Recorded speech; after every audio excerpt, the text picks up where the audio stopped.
Ini 3 tanda perubahan nyata yang harus ada pada diri kita setelah pulang dari Tanah Suci. Tanda pertama, lisan yang terfilter dari gibah. Setelah umroh atau haji, lisan kita wajib jadi lebih baik. Kita harus sangat takut membicarakan aib orang lain. Rasulullah pernah bertanya, "Tahukah kalian apa itu gibah?" Beliau pun menjawab, "Engkau menyebutkan tentang saudaramu apa yang tidak dia sukai untuk disebutkan."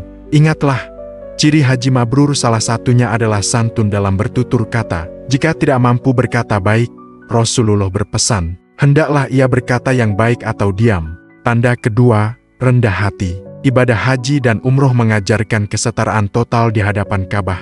Rasa ingin pamer atau merasa lebih suci itu harus hilang. Dan tanda kemabruran itu adalah kebaikan akhlak, termasuk memberikan makanan dan menyebarkan kebaikan. Di rumah, berikan senyum dan pertolongan, terutama pada orang tua dan tetangga. Tanda ketiga, konsisten dalam ibadah harian. Istiqomah adalah tantangan terbesar. Kenapa harus konsisten?